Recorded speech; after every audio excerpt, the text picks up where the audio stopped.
When it comes to online reviews, there are the usual suspects. The person who yells at you through their keyboard.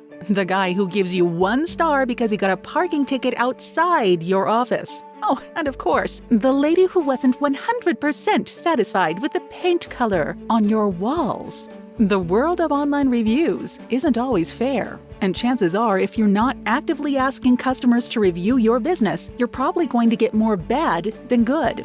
That's why there's Podium. Podium has helped thousands of businesses use text messaging to collect hundreds of customer reviews on the sites that matter most. The best part is, it's super easy. It takes 30 seconds or less for your customer to leave a review on their phone, which is proven to get you a lot more reviews. To see a free demo and learn how Podium can help your business's online reputation, visit podium.com/podcast or call 1-833-276-3486 today. Mention this ad for additional savings.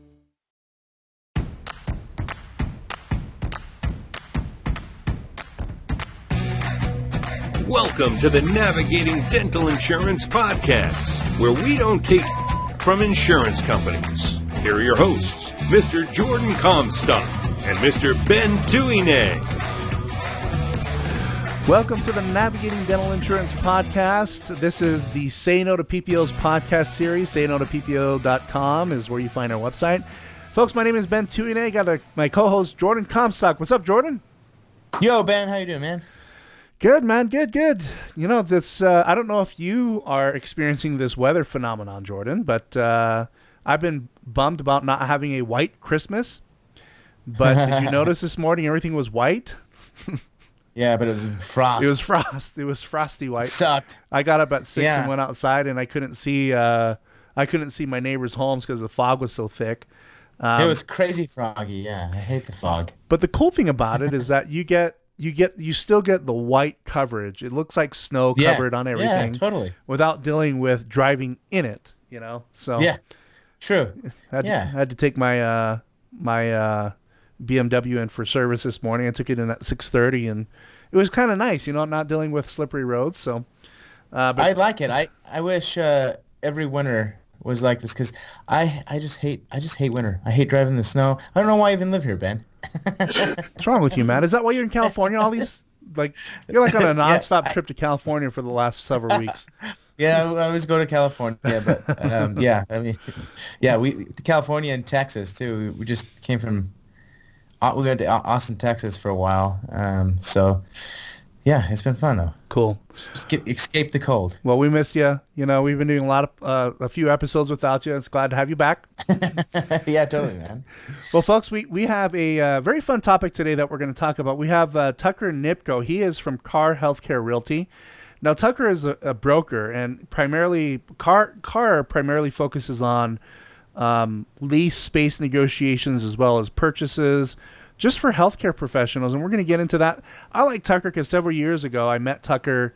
Oh gosh, I can't remember exactly where, but we connected and started talking about what he did and what I did, and the common theme in our careers is that we're negotiators. We negotiate things or stuff or money, and I thought it was quite fascinating because when Tucker started showing me the numbers, I think especially lease negotiations, which is what most doctors do, that's one area that is overlooked almost on every single account that I've seen in the past. You know, when I did, I rented Glenn Jensen's office. You remember that? I don't know if you remember that, Jordan. But I was renting Glenn Jensen's, and I found out that Glenn was overpaying by like 40%. You know, that was, and that impacted me because I was renting his office. I was renting his space. You know, it's like, why am I overpaying for this? So I ended up canceling that lease. Big overhead. Yeah, so you know, anytime I want to get into a lease or anything like that, you know, I contact Tucker. But Tucker, welcome to the show today. Yeah, welcome. Well, thank you, Ben and Jordan. Glad to be here. Yeah, hey, so how did you get involved or started in this whole healthcare lease negotiations and purchases and stuff like that? How did you get involved in this? Well, I did like most real estate people do when they get their license. They start doing whatever kind of real estate they can do, which is mostly residential. And excuse me, and I was working at a residential brokerage at the time, and I got involved with a development where they were doing some professional office. It was a small little development, but managed to put quite a few dental and some other medical type professionals in there. And it resulted in them referring me to some of their friends. And so I thought, hey, this could be a pretty good niche to work. So while I'm working at this residential brokerage, I started working into doing commercial and working with healthcare professionals. And I actually did that for a lot of years, just kind of out there on my own. And then about 3 years ago, Carr Healthcare Realty decided to go national, and they knew of me. A couple of the guys that were working for Carr at the time had, in their previous jobs, had worked territories that included Utah, so they knew of me, and so they contacted me and started working with them. And it's been a very good move for me, and I hope them too, because it's really opened up the market for me working for a commercial broker as opposed to a residential broker. So that's how it started. It's interesting because when I remember when I first met you, Carr was pretty small, and then now it's like quadrupled in size. There's so many brokers across the country, and here's the reason why. So it's nationwide? Yeah. Carr? Well, Tucker, can you address that? Yeah, we're nationwide. I don't know how many markets we're in now. We were in, a few months back, maybe 3-4 months back, 47 markets, but I know we placed some new brokers since then. So we're probably in 50 plus markets across the country. Cool. Well, Awesome. I like this because the most interesting thing about what Tucker does is Tucker never collects a payment from the healthcare professional, right? If you are a dentist, the dentist doesn't pay you, but you still work for the dentist. Is that right, Tucker? That's right, and I'm glad you brought that up, because that's a key point that's a benefit for them, because they get my complete representation, and it doesn't cost them a dime, because it's most people that probably listen have bought a house, and so they understand that when they're the buyer, they don't pay the commission even to their agent or broker, because it comes out of the proceeds of the sale on the seller side. So the seller ends up paying that. And same way on leases and commercial properties. I thought cool. I thought I'd bring that up because as many of you that are listening probably have already guessed, this is not an insurance related topic, but it is a negotiating related topic, which I think is very important for every single practice owner that's out there. Number one, Tucker's money comes from what he negotiates with the building owner or the seller if you're purchasing a practice or a building.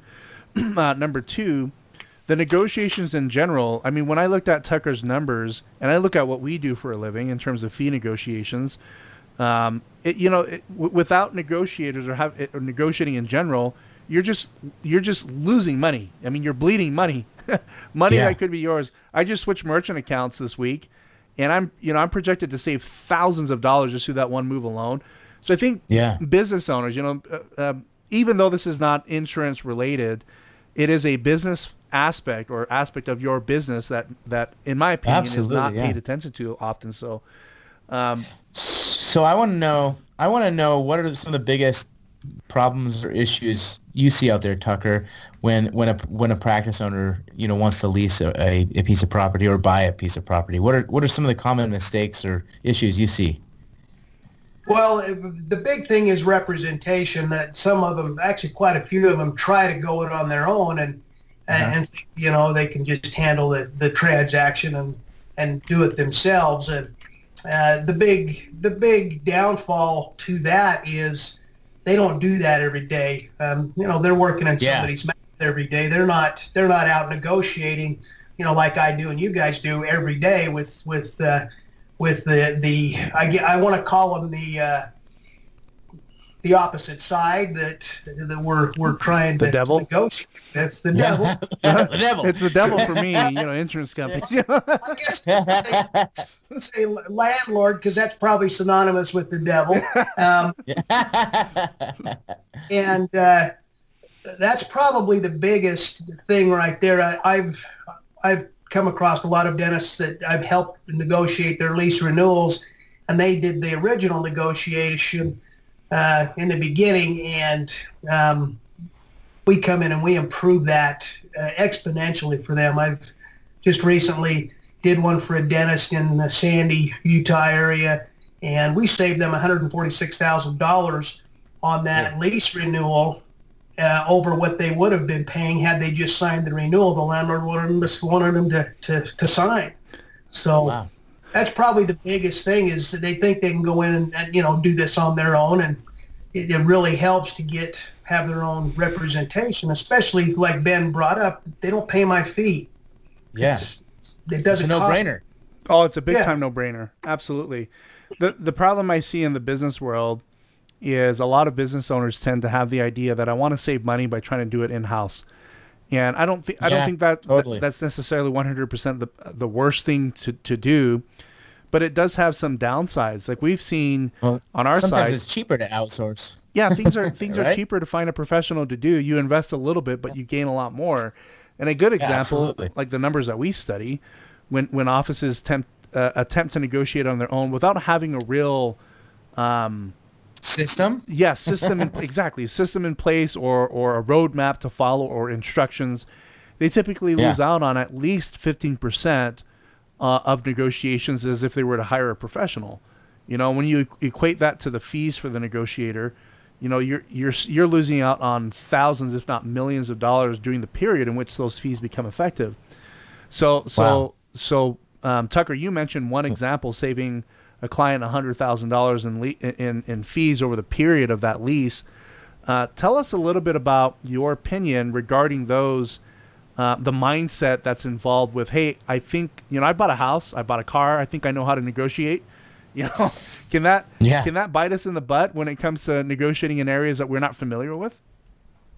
Oh, well, absolutely. I mean, a landlord's a whole different animal. I mean, it's somebody that's out there doing that every day, and typically because they've got multiple properties, so they're very well seasoned at what they do.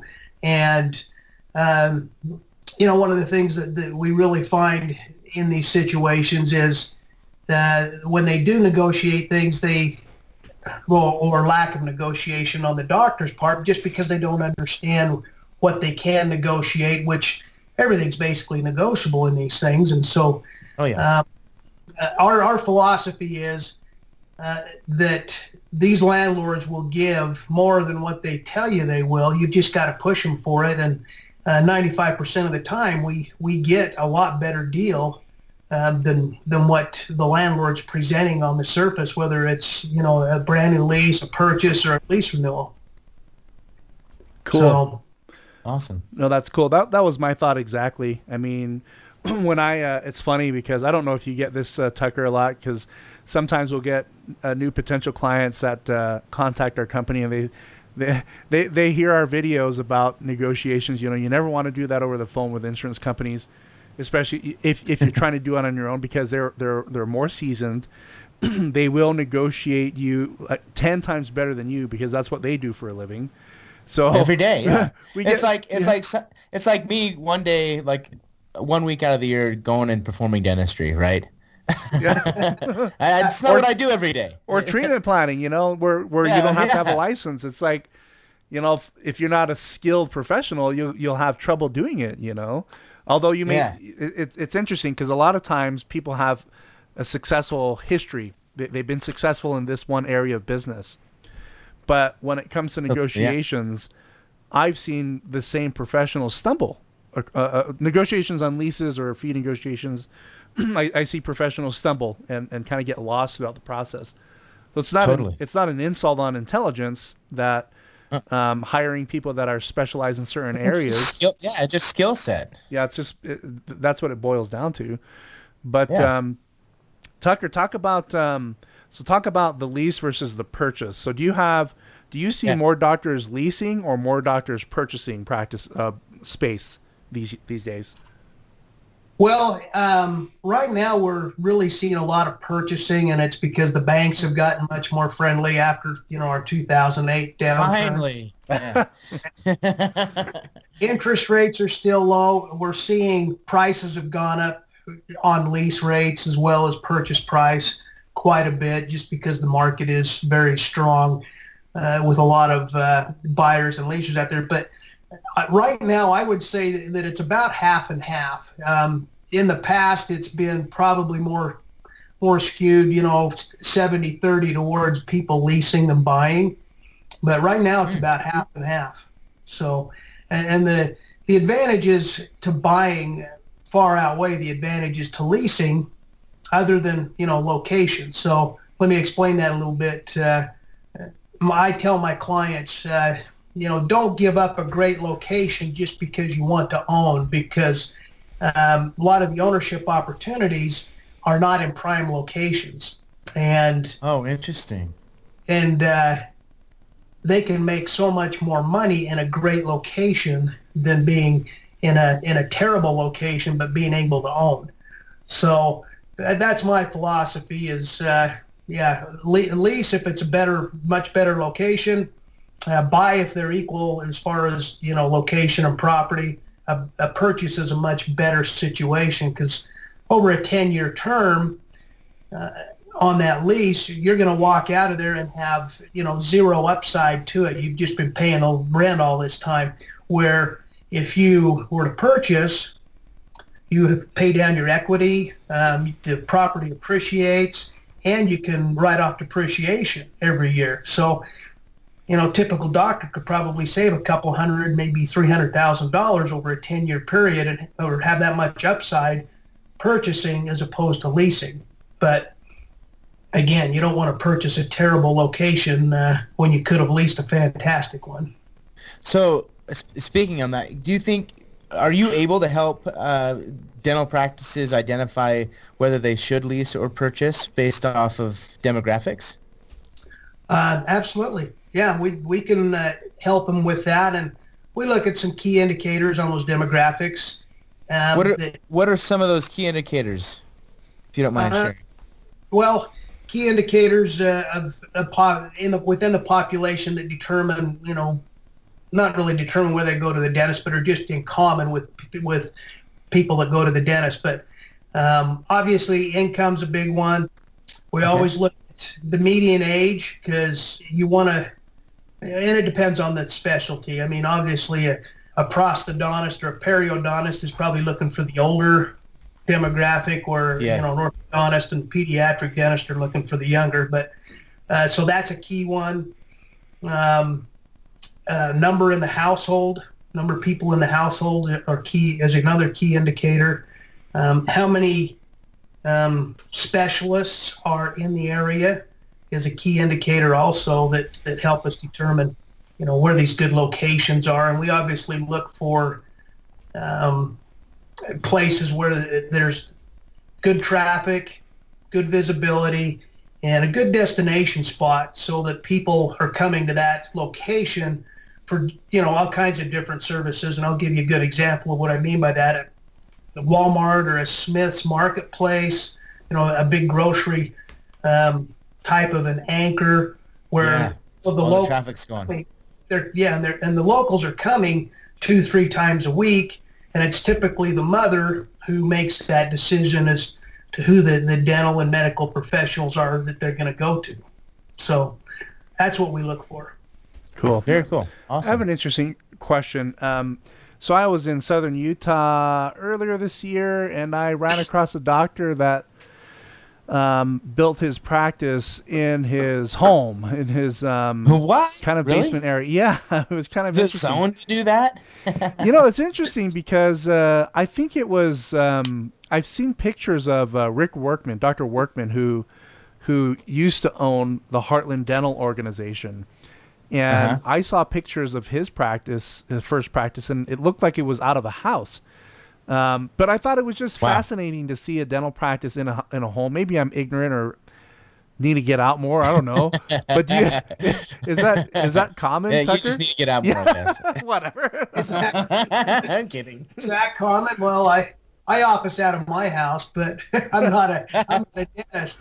I'm usually going out to my clients. They're not coming to me. So no, it's not common. I've never seen that, Ben. That's a new one. I wonder how you divide. How do you structure a lease at that point? I don't know how if it's like out of your home, and so you got your mortgage and your you're living out of your office, basically. Yeah, I mean, I know. Having patients waiting in your living room.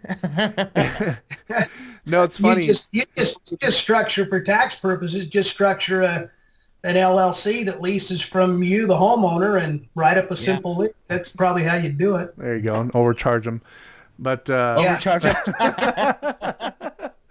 it's funny because even up in Logan, Utah, when you drive down the streets of Logan, like one of my clients up there, I went to his office and it was a house, but it was a house. Oh yeah, I've seen. Was it a house solely dedicated for dentistry though? Yes, it used to be a residential of unit. those. Like it's just dental practice in the middle of a residential community, and it looks like every other house there, a nice one, a big one, and it was a dental office. I was like, holy smokes, and I started talking to the owner, and he said, yeah, I used to live here, and I built one chair in that room over there, and then it kind of evolved into building more and more chairs, and the state is city's pretty lenient on the zoning, so I just converted it into a full dental office. That's awesome. So he bought a house elsewhere. I'm taking it. He did. He upgraded to a really big house in the foothills, but that was my guess would be He lived in the basement. yeah. No, there was a dentist I know of in central Utah where Really? he moved there and he lived in the basement of the dental office for 3 years, 2 or 3 years. Wow. Yeah, kind of crazy. Sleeping on the chairs. You can see that in a rural area. That might make sense, or at least not surprise me as much. I'll put it that way. Yeah. So Yeah. So Tucker, what's your advice? Somebody that is looking, associating right now, working as an associate or employee for another business, wanting to consider the path of purchase or leasing. Now, you talked a little bit about the benefits of purchasing, but what would be your advice to the average either dental student or person that's kind of trying to figure out their future, whether they want to go lease or purchase? Well, I think probably the first thing that needs to be done is talking to a lender and seeing what they will allow, because a lot of times, excuse me, these younger associates or, those coming right out of their residency, it's difficult for them to get the financing to do a purchase in the first place. So I think that's probably the first thing that is the first thing I do, is I send them to talk to some lenders and let's see how much money they can borrow, and if they, are financially, good enough, or the bank thinks they're a good risk to purchase. What I actually do is put together, I talk to them, find out what they're looking for, and we define some areas they want to look at. And then we look at lease and purchase options in that market, because as I said before, if we're looking for purchase options strictly, we may not get the best location. So we look at both, and then we find the best properties. We do a comparison spreadsheet that shows, what their actual costs, I shouldn't say actual. It's an estimate, because I don't know the final or the actual till it's done. But then we show them what the estimated costs are for those locations they like, and then they can determine at that point what direction they want to go, and we can talk about, lease versus purchase at that point. But if we've got equal properties and one's a purchase and one's a lease, I'll always steer them towards that purchase because of those benefits that I mentioned before. But if not, and the lease is a better location, we pursue that. So awesome. So I have a question for you. What are some specific things you negotiate in a lease for some of these practices? Obviously lease rate, but we negotiate very heavily on tenant improvement allowance, so they can get their build out done and have the landlord participate in that as much as possible. So give you an example, a dental build out's probably going to cost about $90 plus in today's market, and we try to get the landlord to cover $40 to $50. I'm talking per square foot price. And so I try to get the landlord to cover $40 to $50 of that $90 per square foot. So that's one thing. And then we always we're always negotiating, especially on a lease, free rent. We'd like to get these doctors the ability to get in there for anywhere between 3 and 6 months of free rent right up front, so that they can get established and before they've got to make a rent payment. So those are probably the three biggest things that we focus on in a lease. Cool. And Awesome. Exclusivity also. If we can get them complete exclusivity in the building or the shopping center where they're locating, we really push to try to get that too. Do you right on. Do you find that most landlords are open to negotiations on all these things? Well, when you're going in there for the first time, so as opposed to a lease renewal where they've already got the tenant, they're much more willing to negotiate. But we still have to push them because they've got their thresholds and obviously want to keep their investment profitable. Just so you understand and the listeners understand, the landlord, if he can keep his lease rates high, the value of his building stays higher, and the lenders like to see that, so he can borrow more money, when he's able to do that. So the landlords like to do that, so we'll negotiate. If we can't negotiate the lease rate down, they're much more willing to give a lot of tenant improvement or free rent so they can keep that lease rate high. But we just kind of do trade-offs there to get them the best deal we can in the market. But the landlords are pretty good at working with you. Lease renewals, not so much, because they think they own the tenant already, but they don't. I see. So we have to really pressure them on a lease renewal. But we end up, like I said, 95% of the time we're saving that doctor money. So awesome. Cool. I was speaking to. Oh, go ahead, Jordan. Oh, You go ahead, first. Ben. No, you first. I asked the last one. You're good. I'm just on your guys' website right now, and I see that one of your services is expansions. What are some of the tasks or things you do to help practices expand?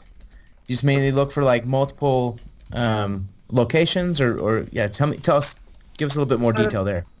Well, we'll talk to the doctor, find out what his needs are. A lot of times with an expansion, if there's an empty space next door to them in the same building, we can work with the landlord and expand them into that new space, and we typically renegotiate a whole new lease with much better terms when we do that. So, if the doctor's got that ability, we'll go that route. If not, we take them to the market and find a space big enough that they can accommodate their expansion, and then we negotiate that. So that's typically what we do in an expansion situation. Cool. And then you guys also have practice acquisitions. You guys help. I don't know if you do this specifically in the company, but do you guys help practices acquire other practices, I'm assuming? We do not do that. We're on the real estate side of that. So okay. What we do on that particular, just to explain why that's in there, is if a doctor's looking to purchase a practice from another doctor, typically the lender on that situation wants the new doctor to have a long-term lease in place in order to lend him money so he can stay in space for a long period of time, and we get brought in to negotiate a new lease when those practices are purchased. So that's what we do. Okay, cool. Very cool. So you can go ahead, Ben. Oh no, I was just mesmerized watching that the trash guy outside. It's so fun watching them compact that trash. But anyway, I was listening. Oh, no.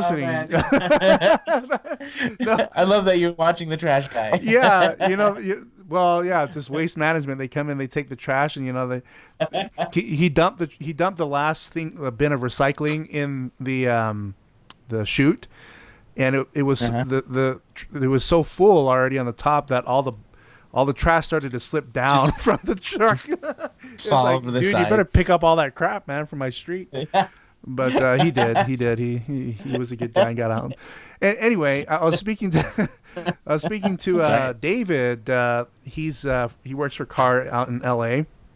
and he told me that at least out there, he's been able to identify all the vacant space, open spaces. Oh, Is it a trend? Because it kind of sounded like to me that, it's like in Arizona when the recession hit, all these businesses in these strip malls, they were like ghost towns. You would have Fry's, the grocery store, and then nothing else. And it was kind of depressing because all these businesses, they went bankrupt and there's so much available space. And then there was new building going on in newer developments, new construction, and all those businesses that did come back ended up going to the new space. Are you seeing a trend in the industry, Tucker, in terms of a lot of vacant spaces that are out there that just stay vacant forever? Well, or more and more vacant spaces as the years go on is another question, Yeah, they eventually, it can take years for them to recover, but you're right. And so, yeah, I'm seeing a lot of that right now. Most of my clients that are in older spaces like that, their whole motivation is to get into a newer space. And the reason is those newer spaces typically are in areas where there's new growth, that there's better traffic patterns. You might have a grocery anchor that's built, a new store, and then you've got new stuff around there, and the old one is just where a doctor might be located and had been for years, is just kind of old and dilapidated and not very busy. So we get a lot of that, and as a result, there are a lot of vacant old dental offices that are already built out for dental sitting out there. There's more of those on the market right now than I've seen combined in the last 10 years, I'll bet. The market's flooded with them. So, wow. Yeah, they're interesting. moving to new spaces. Yeah, and I asked that because one of the listeners was wanting to know who to go to find vacant space, just like for a temporary office until like a new space is built. And so it sounds like there are plenty of options out there. Well, Tucker, this has been very enlightening, and my advice to every dentist that I talk to is that they have to be working with somebody like you, and you only focus on healthcare, and so that's a niche. It's not like dealing with any other typical real estate broker who deals with residential and some business here or there. You specialize in this, and this is all you do, and the best thing about it is that your money comes from the other side. So I think that's pretty cool. Nice. Tucker, if somebody's interested in your organization or reaching out to you, I understand that you only cover Utah, right? My territory covers Utah, Nevada, Wyoming, and Idaho. Oh, cool. So Nice. if a listener is in that state, how do they get a hold of you? And if a listener is not in your state but interested, how do they get a hold of a Carr Healthcare Realty broker? The best way, go to our website, which is Carr HR, so CARRHR.com, and right on that front page you can either go look at the markets tab or the people tab, and then find the state that you're located in or are interested in finding out more information about, and it'll highlight the brokers in those areas, and Awesome. has all their contact information. Cool. So we'll post that on the show notes because I'm looking at it right now. And so just so the listeners know, you cover Utah, Nevada, Wyoming, and Idaho, right? Yep. Okay. So if you're in those states and you want to get a hold of Tucker, we'll post his contact information in the show notes. If you're not in those states, then good luck. No, just go to his website and click on markets, and you'll find states. And I highly encourage you to do that, whether your lease is due or is up and you need to renegotiate. Every client that I know that has used Tucker, I mean, they're saving $50,000, $100,000 over the life of the lease, and that's a lot of money. That's thousands of dollars that you get to put back in your pocket. So I'm a big fan of what Tucker does, and I encourage everybody out there, if you're not using a professional healthcare broker, Tucker's your guy in these states, but the other Carr Healthcare Realty guys in your states can definitely help you. Tucker, any closing thoughts for our listeners? Well, just to make sure you use representation, and the other thing is just realize that we're on your side. We don't represent sellers or landlords.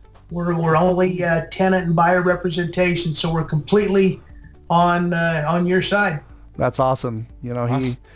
he gets paid by the devil, but represents you, which is great. You know, in terms of getting paid by the other side. Sorry, Tucker, I didn't mean to say that your employer was the devil, but Jordan. I'll know There's a little devil in all of us, man. Oh yeah, That's for what I sure, wanna man, for close sure. with. Hey, Jordan, do you have any closing thoughts, or you want to give the closing prayer? Since we've been talking about the devil.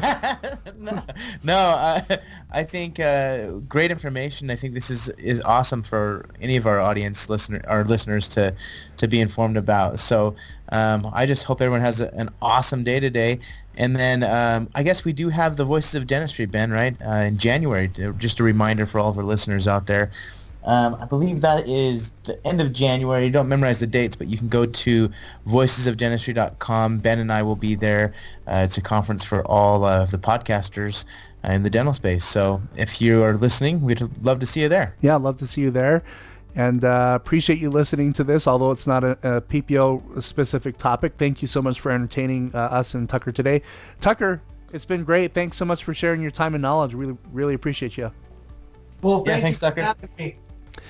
And for those of you that are out there, if it's in December, have a happy holiday, Merry Christmas, Happy Hanukkah, or whatever holiday you're celebrating. We wish everybody the best of success, and stay warm, stay safe. Take care, everybody.